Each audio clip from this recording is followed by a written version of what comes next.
Kuppam DSP కార్యాలయంలో ఏర్పాటు చేసిన మీడియా సమావేశంలో మాట్లాడారు డీఎస్పీ పార్థసారథి. శాంతిపురం మండలంలోని తోపుచెందు గ్రామంలో జూన్ 6వ తేదీన షర్మిల ఇంట్లోకి రాత్రిపూట చొరబడిన 5గురిని అరెస్ట్ చేసినట్లు డీఎస్పీ పార్థసారథి తెలిపారు.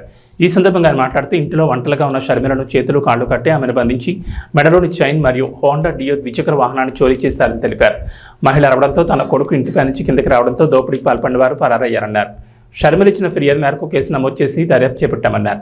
చోరీ కేసును ఛేదించేందుకు కుప్పం రూరల్ సీఐ మల్లేష్ యాదవ్ ఆధ్వర్యంలో ప్రత్యేక టీంలను ఏర్పాటు చేసి దొంగతనానికి పాల్పడిన 5గురిని అరెస్ట్ చేశామన్నారు. నిందితుల వద్ద నుంచి చోరీకి గురైన బంగారు, చైను మరియు ద్విచక్ర వాహనాన్ని స్వాధీనం చేసుకున్నామని తెలిపారు. ఈ కార్యక్రమంలో గుడిపల్లి ఎస్ఐ శ్రీనివాసులు మరియు సిబ్బంది పాల్గొన్నారు.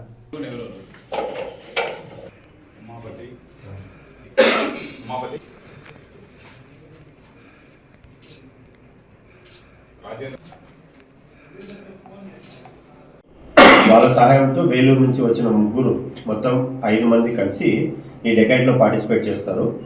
ఆమె ఒంటరిగా ఉండడం చూసి తలుపు కొడితే ఆవిడ ఎవరో వచ్చారనుకుని తలుపు తీస్తేనే ఇమ్మీడియట్గా లోపలికి ప్రవేశించి ఈ 5 మందిలో 2 ఆమెను చేతులు కాళ్ళు కట్టేసి ఆమె మెడలో ఉండే గోల్డ్ చైన్ని లాక్కొని ఆమెను కొడతారు. ఈ సమయంలో పైన మిద్ద మీద ఆమె కొడుకు పడుకునే శబ్దాలకు వినేసి వాళ్ళమ్మ అరుపులు వినేసి పైనుంచి కొడుకు కిందకు వచ్చి అరిచే టైంలో వీళ్ళు భయపడి పారిపోతూ ఇంటి ఆవరణలో ఉండే హోండా డియో 2 వీలర్ని కూడా తీసుకొని అక్కడ నుంచి అబ్స్కాండ్ అయిపోయారు. ఇమీడియట్గా మరుసటి రోజు ఉదయమే ఆ కంప్లైంట్ లాడ్జ్ చేయడం జరిగింది. దాని మీద రాళ్ళబదుగూరు సబ్ ఇన్స్పెక్టర్ గారు డెకాయిటీ కేసు నమోదు చేసి ఇన్వెస్టిగేషన్ ఇన్స్పెక్టర్ గారికి ఇస్తారు. మన చిత్తూరు జిల్లా ఎస్పీ గారు శ్రీ మణికంఠ చందోలు ఐపీఎస్ గారి ఆదేశాల మేరకు మన ఇన్స్పెక్టర్ కుప్పం రూరల్ ఇన్స్పెక్టర్ గారు మల్లేష్ యాదవ్ గారు అతని ఆధ్వర్యంలో టీమ్స్ ఏర్పాటు చేశాము. రాళ్ళబదుగురు ఎస్ఐ గారైన నరేష్ గారితో, గుడిపల్లి ఎస్ఐ డి శ్రీనివాసులతో 2 టీంలు వాళ్ళ సిబ్బందితో ఏర్పాటు చేసి అప్పటి నుంచి దీని మీదనే ప్రత్యేకంగా దృష్టి కేంద్రీకరించడం వలన మళ్ళీ ఈ టెక్నికల్ ఆధారాలు కూడా సేకరించి ఆ టెక్నికల్ ఆధారాలు బేస్ చేసుకొని ఎవరెవరు దీనిలో పార్టిసిపేట్ చేశారనేది కనుగొనడం జరిగింది.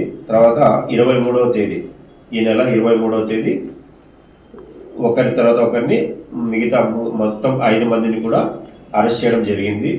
వాళ్ళ దగ్గర నుంచి హోండా డియో 2 వీలర్ని కూడా రికవర్ చేయడం జరిగింది. అలాగే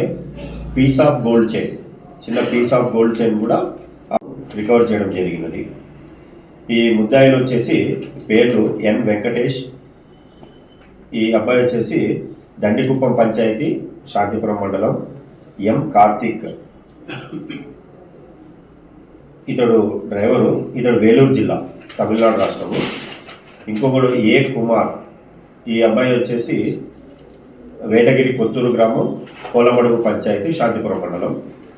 ఎం మోహన్ రాజ్ ఇతడిది వచ్చేసి వేలూరు జిల్లా తమిళనాడు రాష్ట్రం.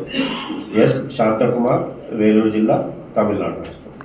వీళ్ళ 5 మంది ప్రీవియస్ హిస్టరీ కూడా మనము కనుక్కోవడం జరిగింది. తమిళనాడు పోలీస్ వాళ్ళకి, వేలూరు పోలీస్ వాళ్ళకి, అలాగే కర్ణాటక పోలీస్ వాళ్ళకి, ఆంధ్ర పోలీస్ వారికి కూడా మొత్తం వీళ్ళ డేటా అంతా కూడా పంపించడం జరిగింది. ఇంకా వీళ్ళు ఏమైనా పార్టిసిపేట్ చేశారనేది కనుగొంటున్నాము. ఇప్పటివరకు అయితే ఇంకా రిజల్ట్స్ రాలేదు. వీళ్ళని ప్రస్తుతం రిమాండ్కి పంపించిన తర్వాత మళ్ళీ వీళ్ళు వేరే ఏరియాలో, తమిళనాడు వేలూరు ఏరియా కానీ, ఇటు మన కర్ణాటక మన బార్డర్ ఏరియాలో కానీ ఏమన్నా కూడా ఇంకా ఇటువంటి అఫెన్సులు చేసి ఉంటే అవి కూడా ట్రేస్ అవుట్ చేసి దాన్ని కూడా మనం ఫర్దర్గా ప్రొసీడ్ అవుతాం. Thank you. అండి, ఒంటరిగా ఉన్న మహిళలు కానీ ఎవరైనా ఒంటరి వ్యక్తులు ఇలాగా ఇంట్లో ఒంటరిగా ఉన్నప్పుడు కొంచెం తగిన జాగ్రత్తలు తీసుకోండి. ఎవరైనా అర్ధరాత్రి పూటలో ఎవరైనా వచ్చి తలుపు కొట్టడం అటువంటివి చేసినప్పుడు కనీస జాగ్రత్తలు తీసుకొని అసలు ఎవరు వచ్చారు ఏమిటి అని కిటికీ గుండా చూసి లేదా ఇంకొక విధంగా తెలుసుకొని తలుపు తీయడం ఉత్తమం.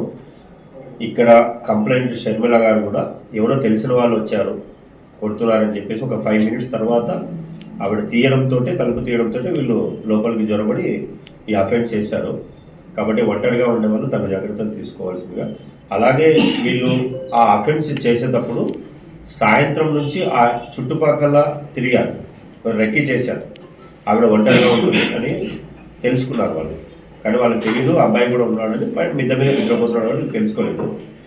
కాబట్టి ఇటువంటి వాళ్ళు మన విలేజ్లలో కానీ చుట్టుపక్కల ఇళ్ళ కాడ కానీ ఎవరైనా కొత్త వ్యక్తులు తిరుగుతుంటే కొంత అటువంటి ఇన్ఫర్మేషన్ ఇమీడియట్గా పోలీస్ వాళ్ళకి తెలియజేయడం, కాల్ చేయడం అవి చేస్తే మనము దాన్ని ప్రివెంట్ చేయడానికి ఆస్కారం ఉంటుంది. అలాగే ఎవరైనా ఇంటి నుంచి ఏదైనా ఉత్సవాలకు వెళ్ళినప్పుడు కానీ పండుగలకు బయటికి వెళ్ళినప్పుడు కానీ ఇంట్లో లాక్ చేసినప్పుడు ఆ నియర్ బై పోలీస్ స్టేషన్స్లో మేము ఇట్లా ఊరికి వెళ్తున్నాం సార్, కొద్ది దాని మీద దృష్టి పెట్టండి అంటే మన రెగ్యులర్గా మనం బీట్స్ వేస్తుంటాము, నైట్ అంతా కూడా బీట్ కానిస్టేబుల్స్ ఆఫీసర్స్ తిరుగుతుంటారు. వాళ్ళు ప్రత్యేకంగా ఆ ఇంటి మీద దృష్టి పెట్టే అవకాశం మాకు ఉంటుంది. ఆ తాళం వేసిన ఇంటి మీద ముందు చెప్పగలిగితే మనకి ఇవన్నీ చేయగలము. కాబట్టి దయచేసి ప్రజలందరూ కూడా ఇటువంటి ప్రికాషనరీ మెజర్స్ తీసుకొని వాళ్ళు ఊరికి వెళ్ళాలనుకున్నప్పుడు తాళం వేసిన ఇల్లు ఖచ్చితంగా నియర్ బై పోలీస్ స్టేషన్లో ఇన్ఫార్మ్ చేసి వెళ్ళవలసిన కోరుతున్నాం.